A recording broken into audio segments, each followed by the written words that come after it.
بسم اللہ الرحمن الرحیم وَأَنكِحُوا الْأَيَامَ مِنكُمْ وَالصَّالِحِينَ مِنْ عِبَادِكُمْ وَإِمَائِكُمْ إِنْ يَكُونُوا فُقَرَاءَ يُغْنِهِمُ اللَّهُ مِنْ فَضْلِهِ وَاللَّهُ وَاسِعٌ عَلِيمٌ۔ آج کا جو ہمارا موضوع ہے وہ انتہائی اہم ہے کہ اس معاشرے کے اندر بگاڑ کی ایک بہت بڑی وجہ نوجوان لڑکے اور لڑکیوں کی وقت کے اوپر شادی نہ ہونا۔ ہاں میرے محترم بھائیوں، اسی موضوع کے اوپر آج جو سورۃ نور کی آیت نمبر 32 آپ کے سامنے تلاوت کی ہے، اس میں اللہ رب العالمین ارشاد فرماتے ہیں وَأَنكِحُوا الْأَيَامَ مِنكُمْ، اور تم ان کے نکاح کر دو جن کے پاس جو غیر شادی شدہ ہیں، وَالصَّالِحِينَ مِنْ عِبَادِكُمْ وَإِمَائِكُمْ، اپنے بیٹوں اور اپنی بیٹیوں کے جو نیک ہوں ان کے نکاح کر دو۔ إِن يَكُونُوا فُقَرَاءَ يُغْنِهِمُ اللَّهُ مِنْ فَضْلِهِ وَاللَّهُ وَاسِعٌ عَلِيمٌ، اگر وہ فقیر ہیں تو اللہ رب العالمین انہیں اپنے کرم سے اپنے فضل سے غنی کر دے گا۔ واللہ واسع علیم، اور اللہ وسیع وسعت والا ہے اور بہت بڑے علم والا ہے۔ میرے محترم بھائیوں، دیکھیں یہ رب العالمین کا قرآن میں نے آپ کے سامنے تلاوت کیا ہے، سورۃ نور کی آیت نمبر 32 آپ کے سامنے۔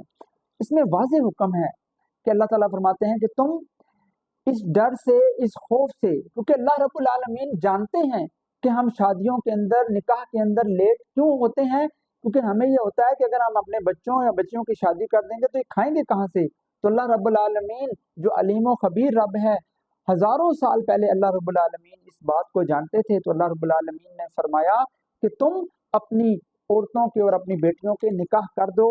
اللہ اکبر۔ اب یہاں آئیں، نبی کریم صلی اللہ علیہ وسلم کی حدیث سماعت فرمائیں۔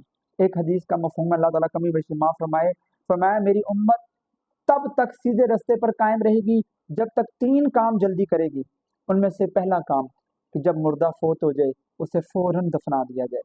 دوسرا کام کہ جب روزے کا افطاری کا وقت ہو جائے تو پھر زیادہ ٹائم نہیں انتظار کرنا، پھر فوراً افطار کرنا، جلدی افطار کرنا۔ اور تیسرا جب لڑکا اور لڑکی بالغ ہو جائے، نبی علیہ الصلوۃ والسلام نے فرمایا کہ اس وقت ان کا نکاح کر دیجئے۔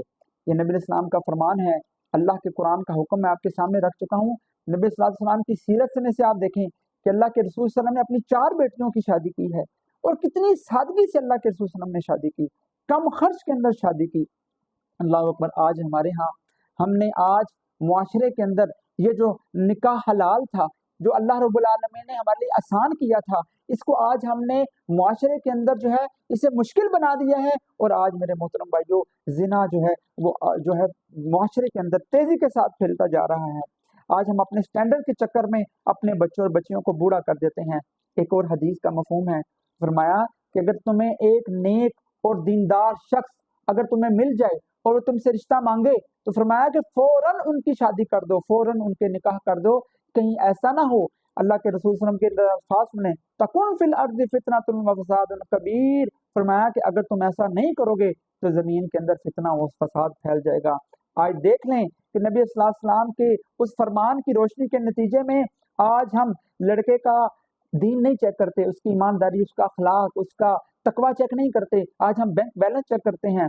اور آج دیکھ لیں کہ جب ایسے نیک لڑکوں کے رشتے آتے ہیں ہم ٹھکرا دیتے ہیں۔ تو آج فرمایا کہ تکن فی الارض فتنۃ و فساد کبیر، اس دنیا زمین کے اندر فتنہ و فساد پھیل جائے گا۔ اور دیکھنے آئے کہ زنا کا فتنہ کتنی تیزی سے اس امت کو اپنی لپیٹ میں لے رہا ہے۔ آئیے اور غور و فکر کیجئے اور اپنی نسلوں پر رحم کر کے انہیں نکاح کے پاکیزہ بندھن میں باندھ دیجئے اور اس مقدس قرآن مجید کو اپنی زندگیوں میں شامل کر لیجئے۔ اللہ رب العالمین سے دعا ہے کہ اللہ تعالیٰ ہمیں دین اسلام کو سمجھنے، اس پر عمل کرنے کی توفیق عطا فرمائے۔